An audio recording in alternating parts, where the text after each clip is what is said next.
Yo guys, selamat datang di channel Pen Cerita Manhwa. Kali ini kita akan melanjutkan alur cerita Kang Go-put jadi kurir para dewa. Dan ini bagian ke-7 dari cerita kali ini. Dan pastikan kalian sudah menonton episode pertamanya biar nyambung alur ceritanya. Kalian bisa cek di playlist untuk video yang lainnya. Baiklah, tanpa berlama-lama lagi, langsung saja kita mulai ceritanya. Singkat cerita, keesokan harinya, Shin memperlihatkan Ha-jun yang masih tertidur pulas. Narator menjelaskan, jika Ha-jun kembali ke bumi dari kediaman Hephaestus tengah malam. Karena hal itulah, Ha-jun masih terjebak dalam mimpi walau sudah tengah hari. Tidak lama dari itu, Lucio naik ke atas tubuh Ha-jun untuk membangunkannya. Sembari menggoyang-goyang tubuh Ha-jun, Lucio memanggil-manggil nama Ha-jun.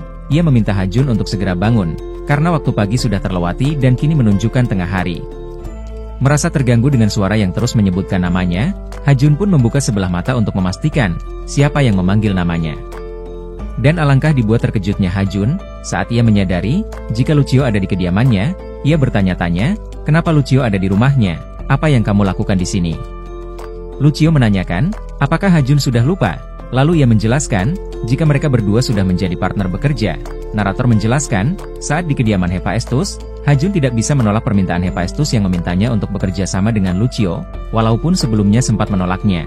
Namun, Hephaestus melontarkan berbagai alasan, sampai akhirnya mereka berdua menyetujuinya. Setelah mengingat hal itu, Ha-jun pun merasa pusing. Aku membutuhkan waktu untuk terbiasa tinggal bersama. Lalu Ha-jun menanyakan, kenapa Lucio membangunkannya? Lucio menimpali, aku tidak berniat membangunkanmu, tapi aku tidak tahan lagi dengan suara yang terus-menerus berdering tanpa henti. Seketika itu juga, Ha-jun dibuat sangat terkejut melihat puluhan notifikasi pesanan pengiriman yang tertera di handphonenya. Namun, saat Ha-jun memperhatikan lagi, ia baru menyadari jika notifikasi itu hanyalah pesanan biasa. Sebelumnya ia mengira jika itu pesanan pengiriman dari dewa. Aku menjadi bersemangat tanpa alasan.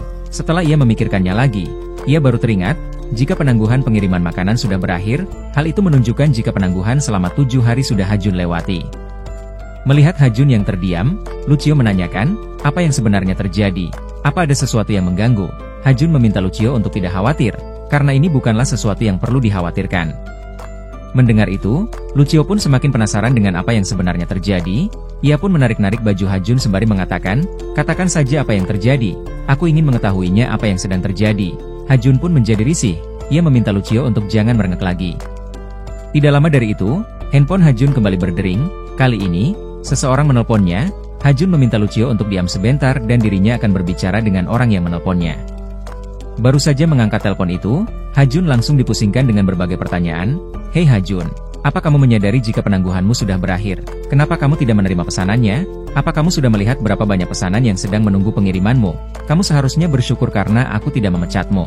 Aku sudah bersikap baik untuk menghapus penangguhanmu setelah 7 hari. Tapi kamu masih saja tidak belajar dari apa yang terjadi sebelumnya. Mendengar setiap pertanyaan yang dilontarkan oleh bos pengiriman makanan, Ha-jun pun tidak tahan lagi. Dengan berubah menjadi super saya, Ha-jun meminta bosnya itu untuk memecatnya. Aku tidak peduli lagi dengan pekerjaan ini, pecat saja aku sesukamu. Mendengar itu, dengan heran bosnya menanyakan, apa yang kamu katakan? Apa kamu sudah gila? Ha-jun kembali berkata, aku memang gila. Apa yang akan kamu lakukan sekarang? Aku sudah tidak peduli lagi. Melihat Ha-jun yang bereaksi seperti itu, Lucio dibuat cukup terkejut. Ia pun mencoba mengukur tingkat energi yang Ha-jun keluarkan. Lucio mendeteksi, jika tingkatan energi yang Ha-jun keluarkan terus meningkat, 20.000 energi, 30.000 energi, 40.000 energi, saking tingginya energi yang Ha-jun keluarkan. Alat pengukur energi yang Lucio gunakan meledak. Ah tidak, mataku, dia benar-benar berbeda dari orang biasa. Kembali ke sisi Ha-jun, sebelum Ha-jun menutup teleponnya, ia melontarkan berbagai kata yang di luar logika dan tentunya membuat bosnya terluka karena mungkin perkataan Ha-jun sesuai dengan fakta. Merasa khawatir dengan Ha-jun, Lucio menanyakan, apakah Ha-jun baik-baik saja? Tidak menanggapi, Ha-jun malah menimpali dengan mengajak Lucio pergi untuk makan bersama. Lalu Shin berpindah ke sisi Seongjun. Terlihat Seongjun sedang bersama seseorang dengan rambut merah. Orang itu bernama Jang Suho, kapten tim 3 dari Guild Yongwon. Saat itu, Seongjun menanyakan, apakah Jang Suho tidak bisa melacak kang kurir yang ia tunjukkan sebelumnya? Jang Suho menimpali, tim kami sudah berusaha mencarinya di daerah Noryangjin. Namun, tidak satupun dari mereka yang berhasil menemukan kang kurir itu. Mungkin kang kurir itu menyadari jika mereka sedang melacaknya. Kemungkinan kang kurir itu mengganti plat nomor sepeda motornya. Mendengar itu, Seongjun menghela napas, ia sudah dipusingkan dengan berbagai masalah yang harus ia selesaikan, dan sekarang bertambah satu lagi. Ini semua membuatnya bingung. Jang Suho menanyakan, apa mereka harus meneruskan pencarian kang kurirnya. Seongjun meminta Jang Suho untuk menghentikannya saja, mereka tidak bisa membuang-buang waktu hanya untuk mencarinya. Lalu Seongjun menanyakan kabar dungeon yang ada di Busan, apakah mereka bisa mengatasinya? Jang Suho menjelaskan, sepertinya tidak terlihat baik, kami sudah mengirimkan 6 hunter dengan rank A untuk memimpin penyerbuan dungeon itu, namun hasilnya mereka semua terluka. Mendengar itu, Seongjun pun sudah menyadari jika itu sudah ia prediksi akan jadi seperti ini. Sebulan yang lalu, gerbang dungeon muncul di pantai Haendae, asosiasi menghubungi Guild Yongwon. Seongjun sudah mengetahui jika dungeon itu tidak mudah untuk dibersihkan. Lalu Seongjun meminta Jang Suho untuk memberitahukan tim 1, jika mereka akan pergi ke Busan untuk melakukan pembersihan dungeon. Scene kembali ke sisi Hajun, terlihat, Hajun dan Lucio sedang makan bersama. Saat itu, Lucio cukup terkejut dengan rasa makanan yang ada di sana, ia tidak menyangka jika makanannya sangat lezat. Ini baru pertama kalinya ia memakan sesuatu yang selezat ini. Melihat Lucio yang makan dengan lahap, Hajun memintanya untuk makan perlahan. Hajun takut jika pakaian yang dikenakan Lucio kotor karena cipratan makanan. Orang-orang yang melihat Lucio makan seperti itu, mereka mengira, jika Lucio baru pertama kalinya mencoba memakan makanan itu. Mereka mengira juga, jika Hajun seorang duda, dan perkataan lainnya yang mereka ucapkan. Beberapa saat setelah itu, saat di luar, Hajun mengoceh sembari membersihkan mulut Lucio yang belepotan, aku sudah bilang untuk makan perlahan, jika tidak, beginilah hasilnya. Melihat situasinya saat ini, Hajun merasa jika dirinya sedang merawat seorang putri. Lalu Hajun teringat dengan orang-orang yang mengatakan, bukankah dia pemuda yang tinggal di apartemen itu? Tapi apartemen itu sangatlah kecil, pasti tidak cocok untuk membesarkan seorang anak. Mengingat hal itu, Hajun menjadi sedikit khawatir, ia tidak menyangka jika mereka akan salah paham terhadap dirinya. Karena kita akan tinggal bersama mulai sekarang, Hajun berniatan untuk membeli rumah yang cukup besar dari apartemennya.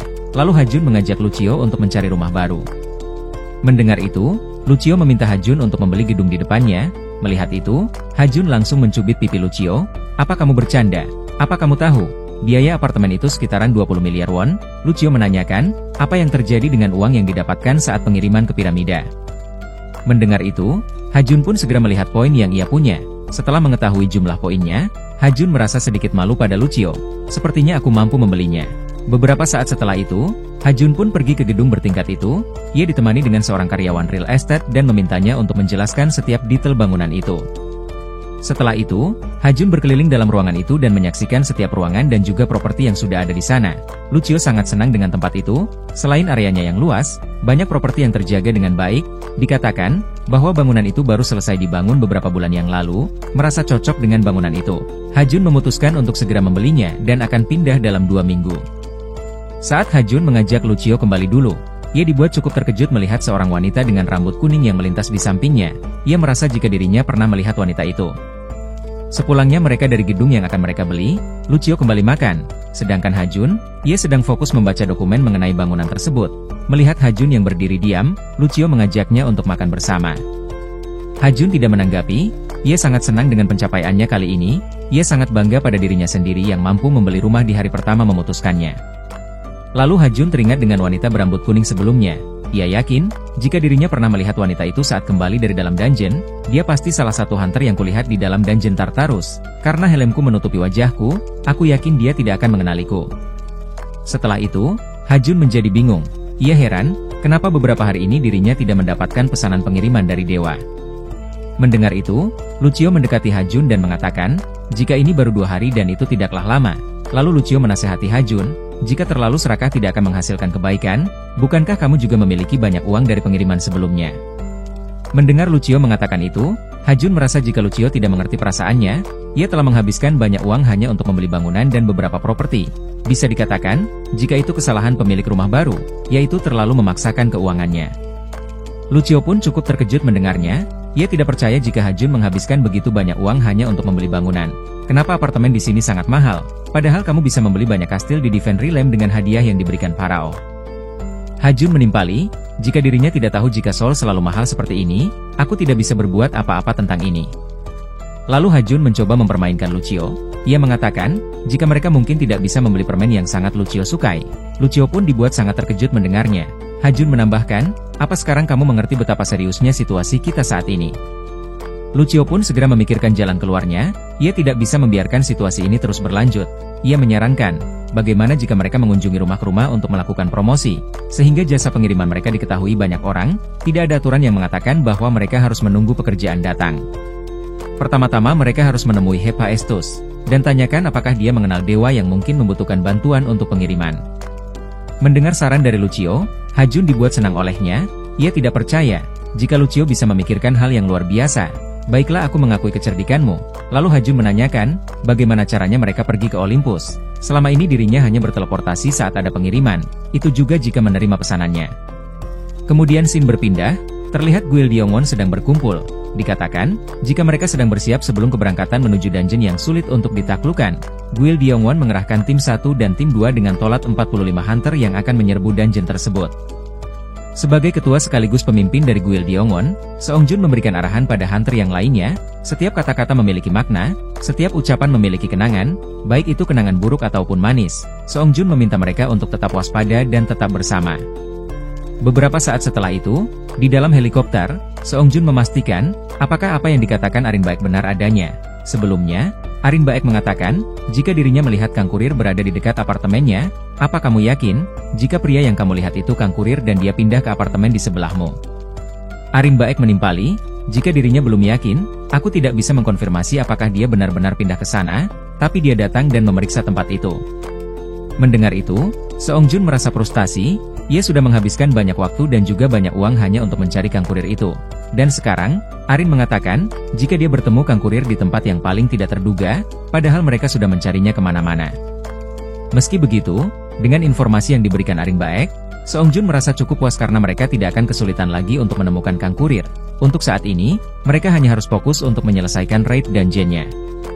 Di sisi Arin Baek, sembari mengingat pertemuan singkat dengan Kang Kurir, ia berharap mendapatkan kesempatan untuk bertarung dengan Kang Kurir.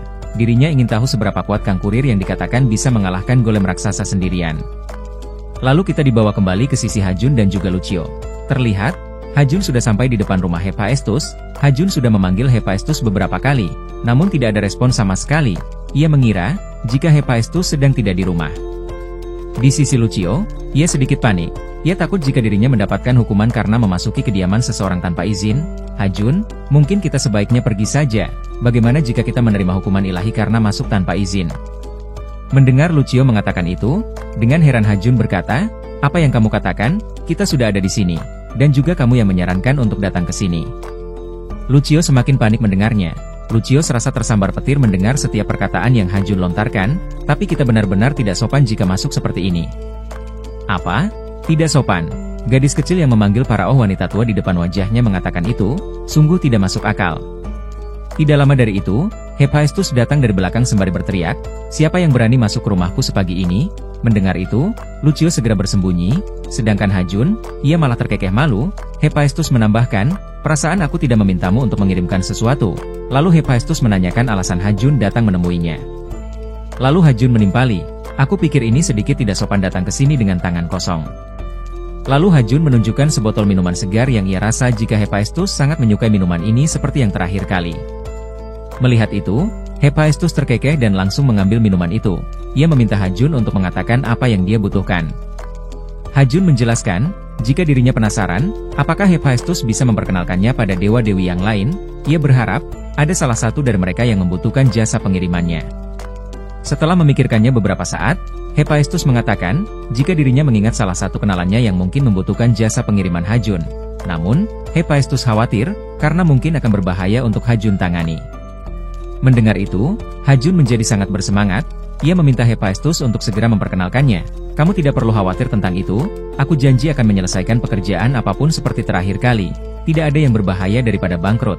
Setelah melihat Ha-jun bersemangat seperti itu, Hephaestus mengulurkan tangannya, dan seketika itu juga, cahaya biru muncul mengelilingi tubuh Ha-jun. Jika kamu benar-benar percaya dengan kemampuanmu untuk melakukannya, aku akan menteleportasikan sekarang juga. Ha-jun pun menjadi panik. Tunggu sebentar, kamu tidak memberitahuku siapa yang akan aku temui.